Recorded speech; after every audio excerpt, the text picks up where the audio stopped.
Hilliard. I got so much motherfucking design on right now. Assalamualaikum warahmatullahi wabarakatuh. Perkenalkan, saya Mila Nurliana dengan NPM 2310420 dari Kelas I dengan dosen pengampu Bapak Muhammad Alfi selaku dosen pada mata kuliah Logika. Bertujuannya saya membuat video ini adalah untuk memenuhi tugas saya tentang di mana saya harus menjelaskan kembali apa itu term kata, proposisi, dan distribusi. Materi-materi yang akan saya jelaskan di sini, yang pertama ada term atau kata, di mana saya akan menjelaskan tentang sebenarnya pada term kata ini memiliki beberapa pengertian. Yang pertama ada pengertian dari positif, negatif, dan privatif, dan yang kedua ada universal, partikular, singular, dan kolektif, dan yang ketiga ada konkret dan abstrak, yang keempat ada mutlak dan relatif, dan yang kelima ada univok, equivok, dan analog, dan yang terakhir ada bermakna dan tak bermakna.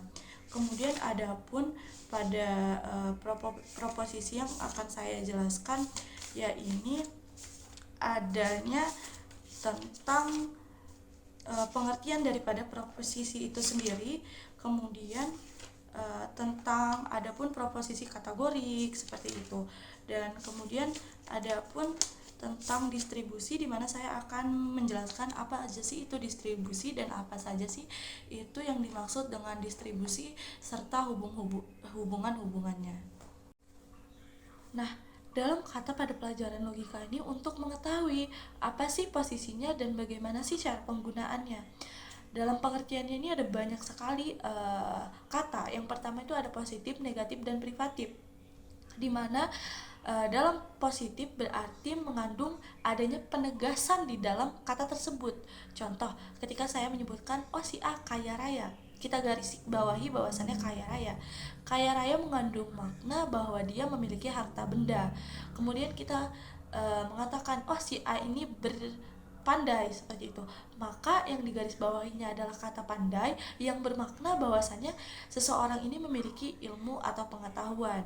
Nah, untuk negatif sendiri, yang seperti yang kita ketahui, negatif berarti adanya penolakan, ketidaktahuan, atau ketidakinginan. Contoh, kata-kata negatif ini diawali seperti tidak, non, atau bahkan tak seperti itu.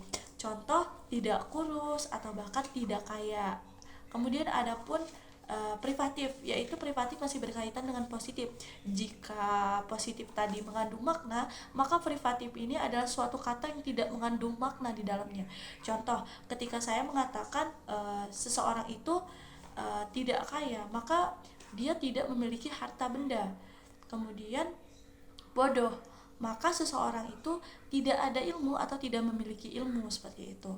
Nah, adapun skema yang saya akan cantumkan di atas ini seperti ini. Itu adalah perbedaan daripada positif, negatif, dan privatif seperti itu. Kemudian yang kedua ada universal, singular, partikular, dan kolektif. Untuk universal sendiri berarti dia mencakup keseluruhan. Jadi ketika kita mengucapkan satu kata, maka itu adalah seluruhnya yang disebutkan. Contoh, ketika saya menyebutkan tumbuhan, maka tumbuhan yang saya sebutkan berarti segala macam jenis dan bentuk tumbuhan. Kemudian untuk partikular ini dia terikat tetapi tidak mencakup secara keseluruhan, jadi hanya beberapa atau bahkan sebagian. Jadi ketika saya menyebutkan orang, maka hanya sebagian orang atau bahkan beberapa orang. Kemudian untuk singular sendiri, dia ini bersifat untuk identitas diri seperti Hasan, Hussein gitu, untuk nama unik gitu, menjadi pembeda. Kemudian adapun kolektif. Kolektif ini nih suatu kata yang kemudian nantinya membentuk tim atau bahkan regu. Contoh, dia ini mengikat tetapi tidak hanya pada individunya, jadi secara keseluruhannya. Contoh, ketika saya mengatakan bahwasannya bangsa Jerman adalah rajin, bangsa Jerman adalah orang dari barat seperti itu. Kemudian ada kata sebagai predikat. Yang pertama ada genus atau jenis, di mana dengan kata lain jenis adalah term yang menyatakan hakikat suatu barang tetapi sebagian saja, belum melukiskan hakikatnya secara sempurna. Kemudian ada differentia. Differentia ini adalah term yang membedakan satu hakikat dengan hakikat yang lainnya yang sama-sama terikat dalam satu jenis.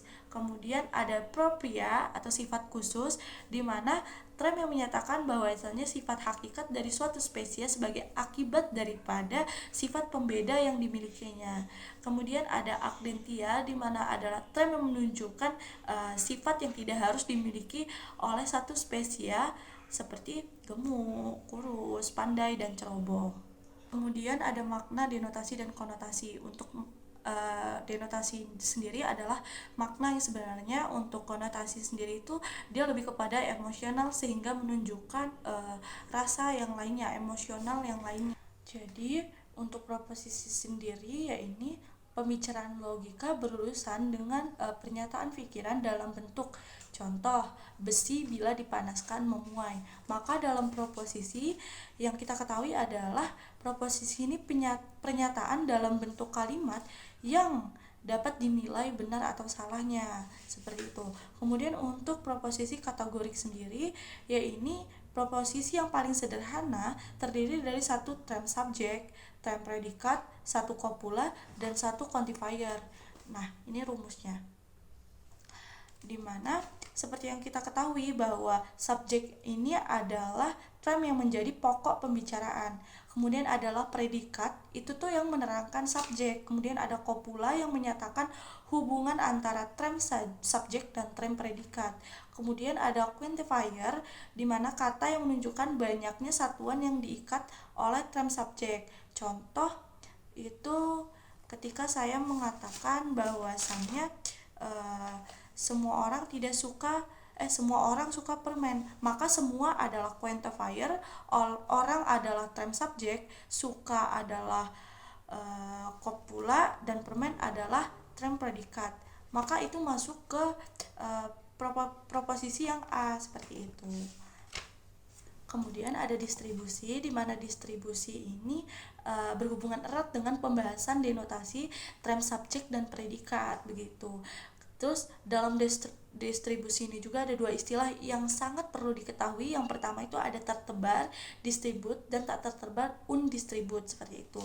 Kemudian ada juga proposisi hipotetik. Kalau proposisi kategorik menyatakan suatu kebenaran tanpa syarat, maka pada proposisi hipotetik ini kebenaran yang dinyatakan justru digantungkan pada syarat tertentu antara keduanya mempunyai perbedaan mendasar, seperti itu. Pada proposisi kategorik kopulanya akan selalu adalah atau bukan atau tidak. Sedangkan pada proposisi hipotetik kopulanya adalah jika, apabila, dan manakala. Kemudian ada juga yang terakhir, yaitu proposisi disyungtif, di mana tipe proposisi ini kondisional yang kebenarannya digantungkan pada syarat tertentu. Di samping bentuk hipotetik adalah bentuk disyungtif, seperti juga proposisi hipotetik. Proposisi disyungtif pada hakikatnya juga terdiri dari dua buah proposisi kategorika. Sebuah proposisi disyungtif seperti proposisi jika tidak benar maka salah, jika dianalisa menjadi proposisi itu benar dan proposisi itu salah, seperti itu. Sekian hasil penjelasan saya mengenai tugas saya hari ini. Sekian, wassalamualaikum warahmatullahi wabarakatuh.